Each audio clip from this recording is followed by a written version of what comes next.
And we're back. In the class next afternoon, I'm 2 problems into a math logic worksheet when a folded up piece of paper hits me in the head. I'm sure I know whom it's from, but I quickly look around the classroom anyway, just in case. No one in this classroom is good at acting casual. I could tell that everyone saw who threw it at me, and looking at the culprit herself, it was obviously Shizune. She isn't even trying to be coy about it. The countryside is so different. In my old school, I would have no idea who it was right now. Opening the note, it says, "Misha is absent. Help me out today after school." I don't understand what's with the note. Why can't you just use sign language? A large part of how I learned sign language was by copying Misha's style of signing her words as she speaks, so I ended up blurting the sentence out loud as I signed it to Shizune. A slight laugh goes around the room. How awkward. I'll help if you don't have to do a lot. That's silly. Obviously, if Misha's absent, you have to help as much as 2 people. I don't know if that really means anything. After all, Misha was complaining yesterday mostly about how Shizune wouldn't let her help her. I don't do much as is either. After pretending to think it over for a bit, I write her a note back telling her I will. I'm actually happy that she asked me because I've been meaning to talk to her for a while. It's a good opportunity, but I feel I should at least make it look like I'm putting up some resistance to the idea. I go back to my worksheet and immediately get stuck on the 3rd problem. After trying to work around it, I casually toss my own note over to Shizune. It says, "Why is Misha absent, and what's the answer to question 3? She told me that she was sick and her stomach hurt. Misha gets stomach aches a lot, but I wish she'd pick a better time for it this week." Use sign language. Okay. I think she has a stomach ache already because of the way she sucked down a parfait larger than her head the other day. She gets them quite often, though. Either it's a coincidence or she has a habit of eating things that can put her in debilitating pain. I notice the teacher staring at us disapprovingly. I don't blame him. We're talking in class, and with sign language, it is quite visible in a distracting way. I tried clearing my throat to back out of our conversation, but Shizune doesn't get the hint. Well, obviously, before I try to get the message across again with my hands, however, I can see Shizune notices what up. She just doesn't care.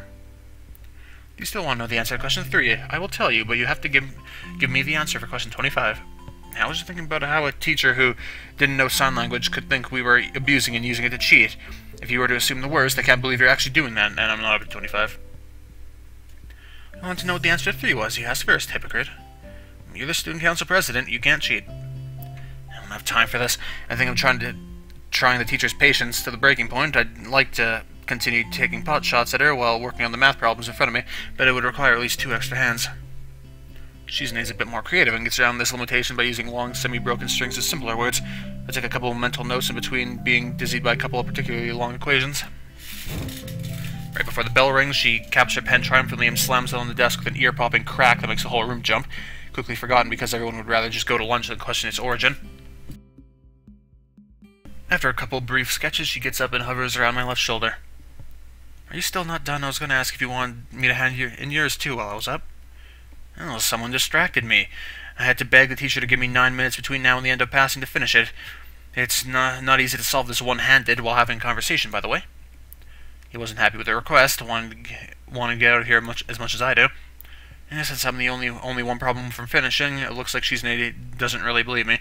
The second that I'm done handing it in, I find myself being dragged to the student council room. It's eerily and annoyingly clean. I can't find what I was working on yesterday. Where is everything? I did some cleaning. That doesn't tell me anything. See, it's like you forgot where you even put the stuff you put away. If I can't find it, I guess I'll just go home. It's in the drawer right there. Shizune sulks as I pull out the posters I was working on and then shuffle them around a little. Since she stacked them by color, it's not that I'm taunting her, I just have my own system, although I doubt she would believe me if I were to tell her that. I like when things are a little messy. It's more natural and a time saver. It's all right where I'd left it, and I don't have to go looking through shelves just to find what I was working on yesterday. Lazy. That's not true. I'm not lazy. You just always go too far. Quickly glanced at her desk, a memo pad neatly placed at one corner, behind it a small desk calendar with each box filled with notes in a neat but microscopic handwriting. On the right, 3 boxes of pens in blue, black, and red. Look, you even put those pens back in their original box at the end of each day, all color-coded and everything. You don't think that can even be called a neat... I don't think that can even be called being a neat freak. What do you do with them? Throw them in a mug on your desk? Yeah, I think that's being organized enough. You're so disorganized you can't even comb your hair down properly. Well, that hurts. It's not like I don't try, it just won't stay flat. I pick up a box of pens and quickly pop it open to see if she's also put them in so that they're all facing the same direction. She understands what I'm thinking and doesn't look very amused. Turns out that the box wasn't closed properly on the bottom, and as soon as I pick it up, they immediately pour out like a waterfall. Oh, my fault, I'll get them, don't worry. Bent down to pick up the pens, forgetting that with her attention focused on them, she couldn't have possibly seen me signing to her. Shizune's head bumps into my chest, not very hard, but it unbalances me enough to make me fall over. I laugh it off and expect her to do the same when she stiffens and backs away from me instead. A feeling of dread begins to creep over me. That is a weird reaction. I start to think about why she would have such a strange reaction. It's pretty obvious she just bumped headfirst into someone with a heart condition. Shizune wouldn't know I have one, having seen the rows and rows of pills lining the edge of my dresser. Or at the very least she would know I have something severe enough to require that much medication, but not visible at a glance. So she is treating me like I'm made of glass. For her, it's the natural way to react. I haven't forgotten how she freaked out when Emmy knocked into me on my first day here. Why would it be any different for her? I'm sure she's remembering that right now. I can see it on her face. She looks angry at herself. It'll be a good opportunity to bring up that time when she saw my pills, even though I don't want to drag that back up. It'll be a good idea, too. It would clear the air. Still, I'm afraid and end up saying nothing, partially because I imagine having to draw her attention from the floor and then having to sign what kind of a cripple I am to her one gesture at a time. The idea begins to seem more and more depressing. Taking a seat, I decided to just try to finish up these posters and get my mind off it. There are some that I don't remember making, from wall-to-wall text and alternate handwriting. I could tell Shizune must have done these. It means that the remainder must have been done by Misha. They're a lot more visual, with cute little stylized pictures of us on them. I don't know how I feel about being used as a mascot character, but I'm not really thrilled by it. Some time passes, long enough for the sun to start setting. I hear Shizune putting down her pen and cracking her knuckles methodically, one at a time. It's so loud in the sounds of the room that I look up, wondering if she's trying to get my attention. Though it wasn't what she intended, when she notices me looking at her, Shizune begins to sign without skipping a beat. Let's take a break. I'm surprised you would say that. It's okay, I'm almost done anyway, and I'm hungry, aren't you? Yeah, a little. I'm really hungry. Then we could order something, and they'll deliver it right to the club room, well, the student council room, apparently. I was thinking of you. I already have something to eat. Where? She produces a cinnamon bun from under her desk, raising it to her head level slowly, like a magician levitating a rock. But there's only one, not enough for both of us. How dramatic. I can tell what this means. A feeling of deja vu briefly washes over me. Now we can just split it. That's no fun. It's so boring. Let's play shogi for it. She already has the board out. That desk must have everything in it. Not chess? Chess has boring promotions. This is better. I don't know about that, but I'm actually pretty decent at shogi, so this is fine. Is that so? Okay, we can make it a little more interesting then. Each move has to be completed in 30 seconds. You can add a rule 2. No thanks. Anything I would add would only hurt me more than it would help. 30-second time limit is already too tight for me. You're making me regret thinking it was alright to brag a little. After Shizune wins the right to go first in a quick coin toss, she immediately starts playing with the aim of promoting all her pieces as soon as possible. I don't know how shogi works. It seems like a very basic playstyle, and I can't help thinking it might be a trap of some sort. It's not, though. The draw of this game to Shizune appears to be the fact that she can upgrade her pieces and steal mine. She's very good at it, but it makes her predictable. I end up doing a little better than I expected to. The 30-second time limit is pretty painful, though. The game ends in a draw. At this point, I think you're supposed to go either for a rematch or tally the pieces for points. Shizune doesn't want to go again in the interest of time, but winning on points clearly doesn't satisfy her. She sits there shifting a silver general from one edge to the other as she contemplates which of those two options she'll go for. It takes so long, and I think she has forgotten about the bet. Eventually she stops fiddling with the shogi piece and puts it down. Is Misha angry at me? Well, that really came out of nowhere. Shizune's frankness is disorienting. How can you tell how frank she's being with sign language? Because with her, any kind of candor is a sign of total seriousness. There's no playful smile on her face. Instead, it's just her usual stoic mask of concentration, ready to try and see if I'm about to tell her the truth. I'm upset that she thinks that I would tell her anything else, but I also know now that they have probably fought recently out of my sight, and it makes me feel warm to know that they both care about each other so much. No, I strongly doubt it. You know that she thinks you're angry at her? Shizune nods slowly and uncomfortably. Yes. She was more roundabout with the question than you. Kind of surprising, because I thought you were the one who liked playing games. Not all the time. Are you two having some kind of fight? No. She's very quick to deny it, and not happy with the thought. I feel like I've stepped on a landmine. Oh, sorry, actually, yes, just a tiny one. I know she has no interest in the student council. She only joined because of me. I'm so grateful and I'm so happy she's my friend, but I don't understand what she is upset about this time. Why don't you just ask her? She won't tell me. I'll figure it out by myself instead. I was sure that I was very perceptive, even if I can't hear. That was dumb. I know better now. It's probably something that is my fault. Shizune doesn't elaborate further on what it could have been. I'm sure that it is because she does not fully understand the situation itself. It's odd to think that Shizune, usually so sure of everything, could be scared by a little argument with a friend, but the more I think about it, the more it makes sense. They're a lot closer to each other than normal friends, and Shizune is pretty isolated from other people in a way. The fact that she is deaf is no small part of it. I get the feeling that she uses Misha as a buffer between other people of her own will, not just because she's been forced onto her. She can communicate well enough with her little pad, she just hates it. After such a long time of talking through another person, I guess you start to lose touch. It seems unavoidable. It isn't such a far-out idea to think that she isn't that great with people. I return to working, kind of wanting to eat that cinnamon bun more as time drags on, but when I count the shogi pieces still left out on Shizune's table, I can tell at a glance she would win. I'm also too hungry to concentrate. If we were to have a rematch, motivated by my desire to wrap up and eat something, I put the finishing touches on the last of the posters. Done. I think this many is enough. Too many can be a bad thing. Okay. That's it? Just okay? I'll probably do some myself after I'm done picking what voting format to go with. Too many posters is bad too. Haven't you ever heard of oversaturation? I really think you're trying too hard. Tinting her fingers, Shizune looks like she could almost admit it. Maybe. That's what Misha thinks too.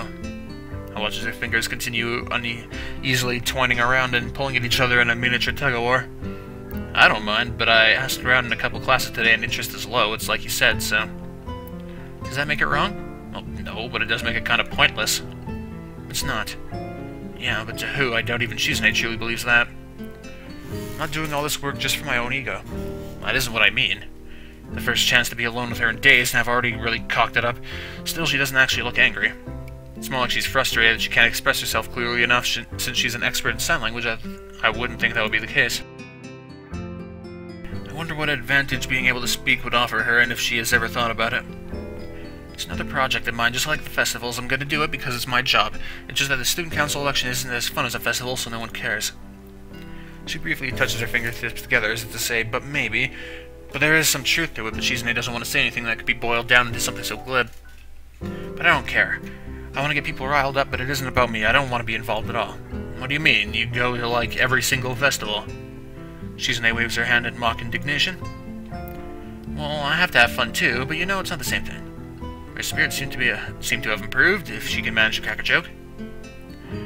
I don't want anyone to make a point of me being involved. It's a hassle. I don't want that responsibility. Things are becoming too complicated now as is. The more I try to hype up the elections, the more involved I have to be. No one wants to play their hand yet, and it doesn't feel like my time is over, even though it should. Crossing her arms and leaning back, she grinds her teeth together in frustration. They're all so lazy, it's impossible to get them to do anything, eh? Anywhere else, the elections would be an exciting event. It's illogical. Why does everyone have to be so different? If only there was some way to punish them. Like chaining the school to their desks, voting is mandatory. If you don't vote, you get whipped. Terrifying. I wonder how hypocritical it would be if I were to stay in bed on election day with the flu and a cold and strep throat and a sprained ankle. You should put yourself on one of these. Now as punishment, don't misunderstand, you'll hold up one of Misha's posters. Like this, it's kind of a neat idea. Misha was onto something. It's a lot cuter than just text. I think you would like it. Having cute mascots would drum up some excitement. You know, maybe if it's just Misha. Why not me? Someone told me the school is slightly more girls than boys. You have to cater to that demographic too. Shizune giggles audibly this time. I'm surprised. When she sees my face, so is she. Her face flushes pink and bears to have let out a sound, which is really confusing, to say the least. Why don't you put yourself on it? She just waves my question away. It's troublesome. What do you mean troublesome? Everyone knows that you're in the student council. My stomach growls, making me realize that I'm hungrier than I thought. Shizune uses the moment to deflect my question by changing the subject. Is something wrong? Oh no, my stomach growled. I see. She looks at the forgotten pastry on her desk and then frowns, finding it inadequate for 2 people. Let's go to the Shanghai. If you're that hungry, I might be a little busy this late, but Yuko is working there today. We'll definitely get a table. There's something worryingly underhanded in that smile. I'll pass. I've already been there twice this week, back to back. Shizune pouts, leaning against her desk and scrunching up her posture in protest. What? Disappointed you said no. I can't agree with you on everything. You don't give your opinion often enough anyway. It would be easiest for me if it was like that, but not very interesting. Right, there are some decisions you should disagree with me on, then you have a duty to. How am I supposed to know which is which? It's easy. There's been, like, no music for a long time. Oh, wait. There has been music! There has been music! You know what the problem was? Like, I hold my headset's volume thing, and it was all the way down. I just did not notice. Okay, well, there's music now. It's gonna be a little less boring for me. No, it's not. Sometimes it's harder for me to tell whether you're joking or serious. Although since she communicates entirely in sign language, that would seem pretty obvious. I wouldn't say that's all there is to it, though. Even when I had my heart attack, Iwanaka wouldn't stop talking at first. Eventually, I wished that she would just shut up, or I would have if I hadn't been happy to have any kind of company at all. Gradually, I just stopped being so grateful, and now the music's gone. When we talked, it felt like it was nothing more than ritualized exchanges of politeness. Iwanaka tried extremely hard to obfuscate how she felt, which was that I was hopeless. In the end, her outer behavior matched her inner feelings. For that reason, I was able to escape it when one day she stopped showing up. I was no longer surprised by the time it happened. Even though she considered herself a master at hiding her feelings, I was not surprised. I've heard that games like shogi and chess can tell you a lot about a person. I wish I knew what Shizune thought they said about me. Could be that I'm a little more like Iwanaka than I like to think. If I can only tie with Shizune by retreating, I guess that we should order out. I suggest that we should order out.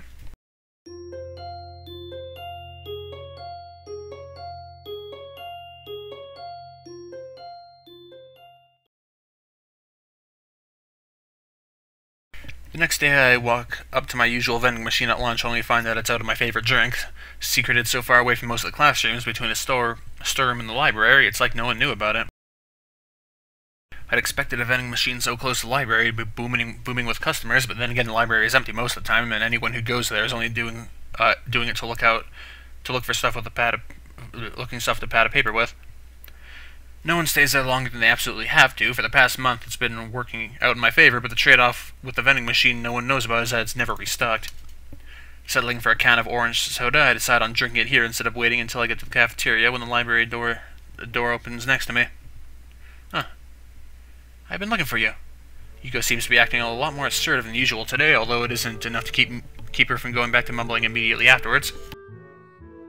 Return your books, please. I mean, the library books. The books you checked out are really overdue. Some of them are waiting on lists. Oh, whoops, I forgot. I keep checking out new ones and forget to return the old ones. Well, that happens to me all the time at the university library. It's so embarrassing. Do they send someone to get you to bring them back?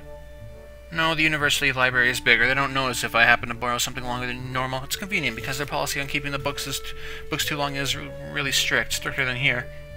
Like how, despite what she said, Yuko has no problem with borrowing books for longer than she is supposed to anyway. It makes her being so on top of my own lateness a little hypocritical, and takes the thief, I guess. Catching on to the meaning of her words around the same time I do, Yuko clams up and starts backpedaling furiously. That's different from this situation. It's totally different. Yuko stares at her nails for a second, as if she really wants to bite them, but is too self-conscious to do so. For instance, how long it's been. You checked out some of these books months ago, Hisao. Sorry, it's just that other people want to read them too. If you're a slow reader, it's okay, but... No, it's a total screw-up on my part. To be honest, I haven't even read some of them. I shouldn't keep taking out books when I have a backlog. That's not good. Yeah, it really isn't. I'm starting to copy your habit of trailing off quietly. Our awkwardness is really contagious for some reason. That said, I'm surprised. Yuko seems almost normal today, although every now and then her waitressy nervous tics keep popping back up.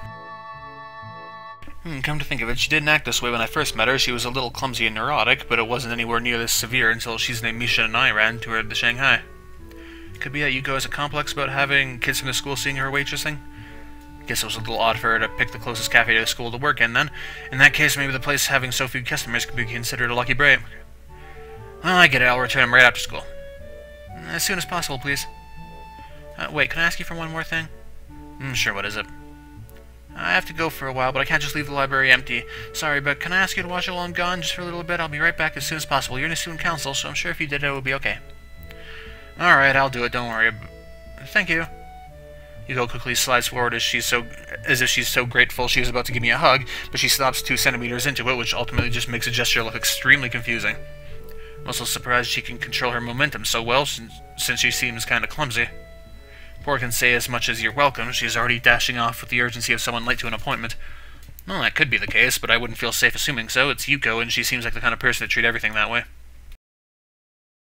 Now that I'm in the library, I feel a bit silly. I don't know what I'm supposed to do. Should I sit down like I normally would and read? It probably would do, but it wouldn't meet Yuko's high standards. Maybe I should sit at the librarian's desk and give anyone who comes in a stern and analytical stare. He uses she's as a starting point, and practice that a couple of times in the mirrored surface of a pen. I think it looks pretty good. Frustratingly, no one comes in, so I give up on the idea quickly and decide to just go looking for Hanako instead. It's deserted. I think I see someone, but the second I blink, whoever it is gone. As soon as I return to Yuko's desk and crack open an interesting-looking book, a familiar person swings in front of me like a falling pendulum. Yo, librarian, I've been looking for you for like 10 minutes. What? It's you? Man, you must really get around. Or the student council makes you get around. Those bitches, how could they? Slave drivers. You must be exaggerating, because it took me 30 seconds just to do a slow walk around the whole place. The thought is overridden by my surprise to see him. Where did you come from? What are you doing here? What kind of guy go to the library now? I can't even go to the library without some young buck like you giving me the third degree over it. I see some girl coming in here all the time, but no one ever asks her what she's doing. Is it because she reads and I don't? I must be talking about Hanako, although I suppose they both avoid people. I want to tell him that reading is what you usually do at a library, so if he's not reading, whatever he's doing is bound to make him look more suspicious than her. In the end, though, I'm too surprised by him practically appearing out of thin air. That doesn't tell me what you're doing here. I'm here because of you. You didn't even know I was here. His response makes me feel confused. Maybe I fell asleep and this is all just some weird dream and this Kenji isn't real, but really my subconscious. Is he going to start giving me deep but vaguely worded advice now? Because you got chased out of my dorm by feminists. Now I wander this library like a soldier without a country or a ghost. I should haunt you for ruining things for me. It's a shame. It would have been an interesting dream, but it seems like this is the real deal. Yeah, you had to start working with women, and that brought them to my door. You remember that? You should, since you were there. After that day, I knew they were onto me. I should have trusted my instincts, but I was young and stupid. That wasn't even a week ago. Then my dad called and said one of my letters hadn't been delivered. The post office couldn't have lost it, so it must have been intercepted. Information warfare. That's when I knew my secret hideout was compromised. Now I'm on the run, like a fugitive. It's code red. Dorm rooms aren't secret. They put your name and number on the board right in the doorway. I know, I saw that. They're diabolical. Why not just put up a big Wild West 1 poster if they're gonna be like that? Wanted dead or alive. Probably alive, so they can clone me or turn me into a grasshopper. Jumping without warning into the empty chair opposite me, Kenji takes out a cigarette and starts spinning it between his fingers. I've never seen him smoking before, so it must be for effect. I can't even live where I want to anymore. This is where it all begins. The tactical brilliance, I mean, once they're in your home, it's over. Like termites, if a feminist plan for dominance starts there, where the fuck can we go? The only question is how they could take a page out of the termite playbook when women are naturally repelled by wood. You can never go home again, is that how the saying goes? Man, I don't know about never. I was just there. I don't know anywhere else I can shower and get new clothes and eat and use the bathroom and watch TV. I have to keep watching the news to keep informed. For someone outed from his dorm and living on the run, he has no qualms about going back there several times a day for long periods of time. But by now he's slowly turned away from me and is talking to a revolving display of murder mysteries. There's really no point in interrupting him, I guess. I finish off my soda and throw the can into the basket near the door. It hits the rim, but goes in anyway. I silently pump my fist. Kenji quickly gets back up and starts to head towards the door. I wasn't really paying attention. I hope I didn't fist pump at an appropriate moment. Where are you going? Oh, you kept sucking down that juice. So? It wasn't even juice, it was soda, and it's gone now. What do you mean, sucking it down? I had 2 sips. Yeah, right, you had like 50 million sips. That's not even possible. Maybe for you, I go beyond the impossible all the time. Okay, whatever. Now I'm thirsty too, I'm gonna go get my own juice. I'll be right back. He does come almost right back, so quickly that I suspect he knows about my secret vending machine. I got you one too, hope you like grape juice. We're even for the pizza now. Oh, thanks. I want to tell him that I lent him nearly 10 times the cost of a can of grape juice, but that might make me seem petty. Unopposed, Kenji sits down, starts furiously drinking juice like a man with a vendetta against grapes. You know, it's a lucky break for me when I managed to run into you here, man. I kinda need you to do me a favor. Although it's cynical, I wonder if him giving me juice was just so he could ask me for this favor. If so, it's very transparent and poorly timed. I doubt Kenji would think about something so deeply, though. Just asking for things straight out is more his style. Boy. I need you to recommend me some books. But I thought you didn't read. How did you know? You told me. You said you think people discriminate against you because you don't read. Oh, well, they do. When I do read, I read audiobooks because that's the way of the future. I have to read a book a month of literary studies, though, and I found out that the school doesn't really accept such classics as advanced cryptography. If I don't read a bunch of books, they're going to fail me. I can't fail literary studies. That would make me illiterate, and that would mean my mom was right. My mom can't be right. I just have to study literacy as much as possible. What about doing some extra credit? No thanks, it's bad enough. I'm going to have to carry these stupid things now. He picks up a dictionary, flips through it, and places it on the murder mystery rack behind him. I can't believe this is actually the medium that our ancestors used to look at porn. I spit my drink all over the book I'm still holding, damaging it beyond any hope of repair. I quickly checked back and see its suggested retail price is $80. I think I might have a heart attack. Wow, destroyed. Shouldn't have done that, though. They take vandalism super seriously here. You're gonna get canned. He chortles, amused, before taking an extremely long, loud sip from his can of juice. It's not vandalism. I didn't do it on purpose. You made me do it with your words. What do you mean canned? I don't want to be canned. Wait, chill out. I didn't mean that actually cane. Is that caned? What the heck does that even mean? I didn't mean that actually cane you. They just make you pay for it and really yell at you. It's like they were gonna bite my ass off. Still not that big a deal. I don't care if it's figurative. I don't want to get caned or get my ass bitten off or any kind of punishment, you dumbass. What am I gonna do? I'm the only person in here that she knows of anyway. I can't even throw the book in the trash. It will be found and she'll know. Just put it back on the shelf and be like, huh, I wonder how that happened. Damn, dude, stop being so weird. How is it weird to not want to be fined? Man, stop flipping out, man. I'm not flipping out. I'm trying to save money. So cheap. I'm about to strangle him when I hear Misha's ah-ha-ha coming up the hallway. Apparently Kenji hears it too and uses the opportunity to quickly vanish behind the autobiography section like the wind. Hi, Hee-chan. Misha shouts exuberantly, dragging an embarrassed Yuko behind her. Hee-chan, were you talking to yourself? On one hand, saying yes can make me look kind of crazy. On the other hand, if I blow Kenji's cover, he might go off and make me look crazy by association. Yes. Ah, that's okay. Don't be embarrassed, Hee-chan. I do it sometimes. I do it too sometimes when I'm alone. Nothing happened while I was gone? Absolutely nothing. It smells like grapes. I'm wearing grape-scented cologne. I lied brazenly and obviously. From reaction, I'm going to assume that she knows I'm lying, or she thinks I have an abysmal sense of colognes. Since the can of grape juice I drank from is still here, it's likely to be the former. Fortunately, she doesn't ask any follow-up questions. What are you two doing together? We had lunch together, strictly business, a business lunch. I try to picture Misha in a suit having a business lunch with anyone. Somehow I just can't see it. What kind of business? You don't know? It's nothing. It's normal for one part of the student council to not know what the other is doing. You don't nothing, something like that. This isn't normal at all. In fact, it's bad. It's bad. We're only 3 people. Yuko laughs nervously. She must be terrified. Misha says that you want to put posters in the library for the elections, even though they're really far away. I guess it's okay. I didn't know that I could even decide these kinds of things. You can, isn't that great? Aren't you happy? Yay. Misha grabs Yuko's hands and forces her to clap joyously for herself. Yuko doesn't look very happy about learning that she has more responsibility and power than she'd previously thought. Hee-chan, since you're here, you can help me put them up. Putting out a giant stack of posters from her bag, she cuts them in half like a deck of cards and passes me the slightly smushed half. Hee-chan had a really good idea. We can put some flyers inside books, too. Then even if they try to ignore us, they won't be able to. They could even be spring-loaded. Misha tries her best to convey the same tone she's used. It sounds close to the real thing, and also a little menacing. She was probably kidding. I liked it. No, please not that. A super ultra-aggressive marketing blitz we're gonna start going door to door to. That's a terrible idea. Misha pouts in her best Shisune impression, fingertips tapping together rapidly in annoyance. Hee-chan, you think every idea is terrible. Yeah, but that idea is too terrible to ignore. I can't have that. Hee-chan, you sound like a challenge. That sounds like a challenge. Mutiny. Mutiny is bad, don't fight. It was just a joke. Okay. Don't fight. The way Yuko sounds when she's trying to be firm makes me think of a kindergarten teacher. I suppose that makes her very persuasive in her own way. Putting up the posters is surprisingly hard, simply because the library is already plastered with bulletin boards and flyers lining every couple meters, some of them in places so unlikely I'd never noticed them before.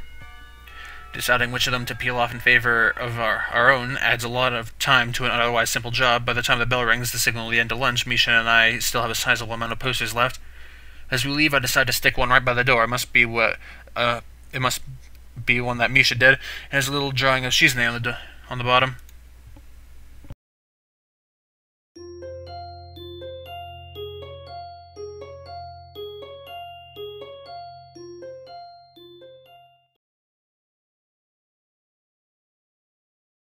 A couple of days later, Shizune heads off to eat lunch by herself and doesn't come back. She must really be swamped with student council work, although I know that she probably made most of that work for herself.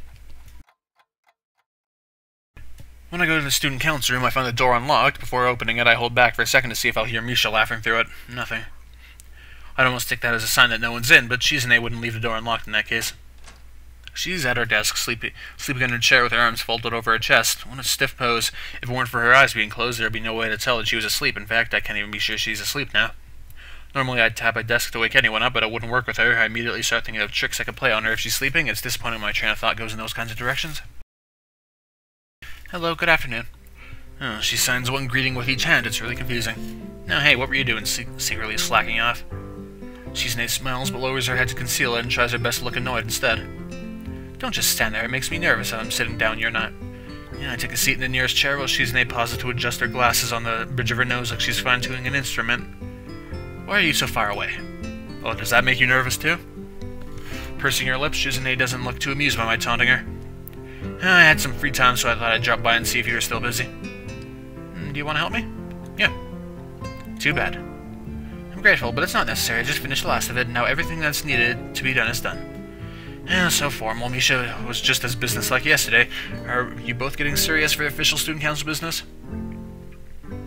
I'm always serious, like the student council candidate should be.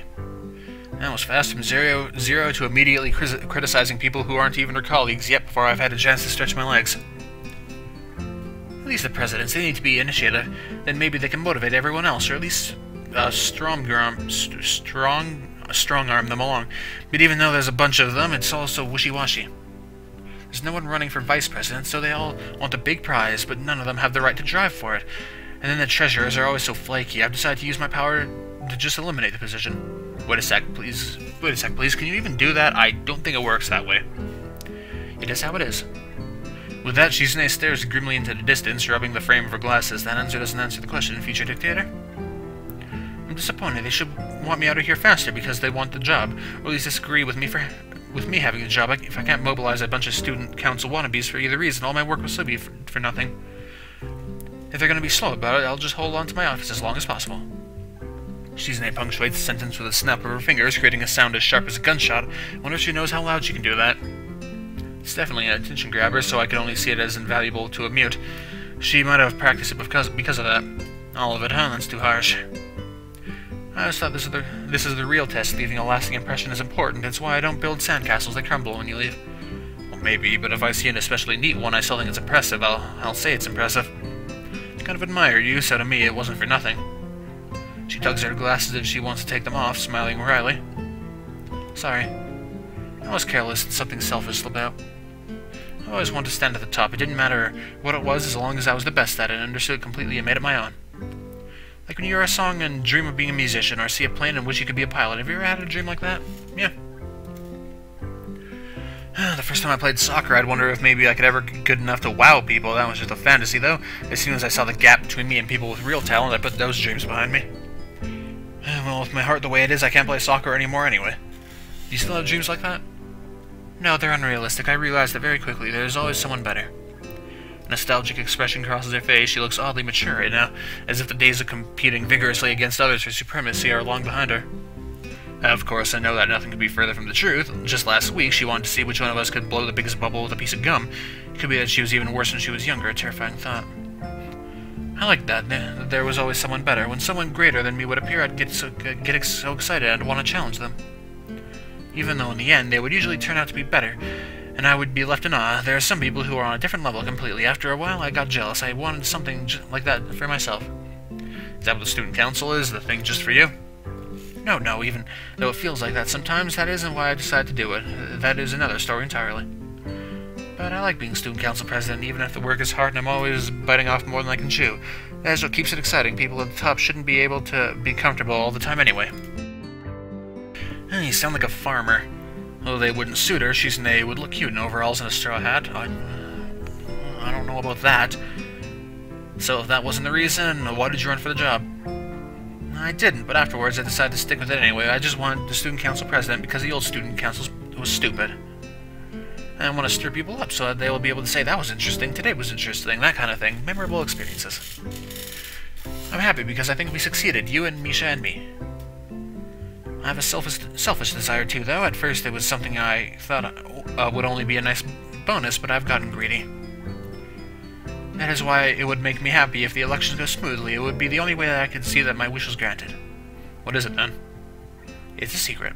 Sensing I might not be ready to let such a weak dodge slide by so easily, Shizune quickly waves down any attempt to a follow-up, embarrassment coloring her face. It's something that she wants to keep to herself only because it's too silly to do otherwise. I start to feel a pang of hunger and check my watch. It's earlier than it looks, too early for dinner. Do you have any kind of food in your desk? For a second it looks like the question confuses her, but she recovers quickly.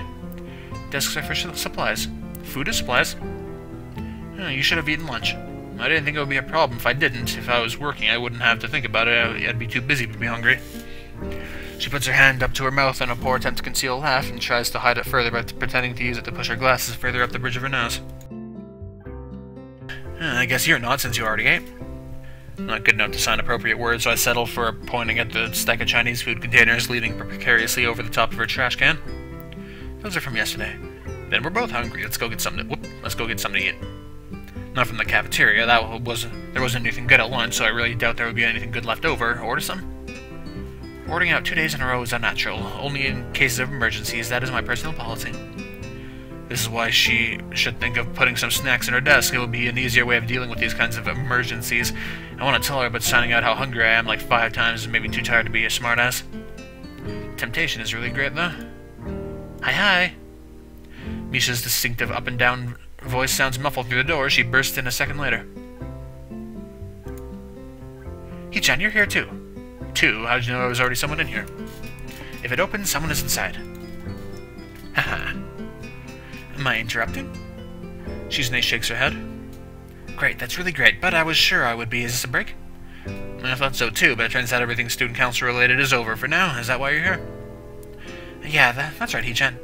Sorry to disappoint you. We were just discussing whether or not to order out for dinner. That sounds fun. Shizune isn't being fun about it, though. She says you can't order food 2 days in a row. Are you hungry too? Because if you are, we could outvote her. That sounds fun, Hichan. I am a little hungry. I thought you would say it sounds like mutiny. Shizune pinches the frame of her glasses, clearly thinking that it does seem like mutiny, but being outvoted by a clean 2-to-1 margin, there is nothing she can do. Misha's already has her phone out. It's awfully garish. Shizune, you promised we would have a student council thing just for us, right? This can be it. Shizune only shakes her head. The last party she'll be able to attend as Yomoku Student Council President is too special for her to put that label on our spur-of-the-moment early dinner. Even though I'm sure the real thing will be just like this, a meal like any other, with the 3 of us. After we finish eating and clean up, I say goodbye to them and head to my dorm. Although I don't feel particularly tired, I think I'll just go straight to sleep tonight. If I were back home, my mom would nag me not to go to bed right after eating, but what she doesn't know won't hurt her. Take a look at the clock as soon as I get in and realize it's a lot later than I thought. It also feels a bit silly checking the clock when I have a phone and a wristwatch. Take off my watch and hold it in one hand while holding my phone in the other. It makes me feel powerful and stupid. I try unsuccessfully to go to sleep, and I'm glad when someone interrupts me by knocking on my door. After only a few minutes, I figure that it couldn't be anyone but Kenji, which is why I'm surprised when it ends up being Misha. Hi, Hichan. You don't look happy to see me. No, I'm just kind of surprised that Shizune remembers something she wants me to do after all. It's late, but whatever. I guess it's good that I didn't change. Nope, I just thought I'd follow you back, Hichan. For fun? No, of course not. It's because she wants to talk. It must be about something important and something she doesn't want Shizune to know about. Do you want to come in? Yeah, thanks, Hichan. She walks in and immediately takes a seat in the chair. It's the natural thing to do, but I'd expect her to sit on the bed. Hichan. Misha frowns harshly, arms folded over her chest like she's trying to play a grim interrogator. All that's missing is the mustache and the dangling, flickering light bulb on a string. Did you make Shichan sad? What do you mean? When I went to the office today, Shichan couldn't hear me coming. That's why, when I opened the door, I saw a really confusing expression on her face. Shichan looked happy and sad, and I wanted to know why. Well, it wasn't because of me. I didn't even see it. I think she's depressed that she won't be student council president anymore in a few months. When I asked Shi-chan about it, she said that it was okay. That's meaningless. Shizune would say that, but it's ridiculous to think that she would let it go that easily. I mean, there are times when she'll want to fight me over the last apple or chocolate milk or whatever, and that is stuff that doesn't even matter. Chocolate milk is important. I agree with that. Okay, it is, don't get mad, but not as much as student council is to her. She wouldn't just wave it off so easily. Yeah, you're right. Thought this was supposed to be an interrogation, but it appears Misha has already forgotten about it. But I don't want Shi-chan to lie to me to make me feel better. Most people don't know how serious Shi-chan is and think she's just putting on a show. I'm happy that you understand her, Shi-chan. It's obvious, especially with how she talked about it today. Misha leans in closer with interest, resting her head on her palms. Really, what did she say? They're close enough that I don't think much of how she is prying. And why she joined the student council, sorta. She started, but then decided that some stuff should just stay classified and signed. It's a secret. So I guess that's what she told me, it's a secret. Well, if someone tells you that they have a secret, you can sort of call that a secret by itself, Hichan. Just like how, according to you, luck is a skill. It can be. Be careful, not so loud. Why, Hichan? You're gonna wake up half the people in the building, and on top of that, dorms aren't co-ed. Hichan, are you thinking something dirty? Stop being weird. Hehehe. If you are, it's okay, I think. Now, hearing that makes me realize how easy it's been for me to talk to Misha all this time, and that I would be able to go this long without feeling the need to be on guard. This is the first time I have. I feel sad, Hichan. It's funny, the happier Shi-chan gets, the more depressed I feel. Even though I should be happy for Shi-chan, I still am, but I can't talk about my problems with her. Why not? Just like Shi-chan can't talk about her problems to me, it's the same thing, Hichan. If we have that kind of problem, then I'm not sure anymore what I should do. I wonder if I'm a bad friend. Misha gets up and quickly drops herself on the bed until we're sitting only a few inches apart. Just a couple of seconds later, she pushes her head forward and gives me a light kiss. It misses my lips, more due to bad aim on her part than because of me. What are you doing? Although it's just a formality, I'd be stupid to not know what she's getting at. It's just that it seems so unlikely that I'm hoping there'll be some way I won't have to deal with it. Now she decides to be shy and giggles embarrassed. Do you like me, Hichan? Yeah. Her head is buried in my chest, feels like she's talking into my scar. She might be able to feel it brushing against her cheek. I tried too hard to hide it from both of them before. It seems like such a dumb thing to be worried about in retrospect. Please comfort me, Hichan, just for today. Oh boy. Oh boy. Oh boy, like, what does comfort mean in this scenario? You know what? It's 42 minutes. Yeah. Well, what does comfort mean in this scenario? Like, that's what I'm confused / worried about. Alright, well, you know what? We'll answer it next time. Thank you for watching, and goodbye.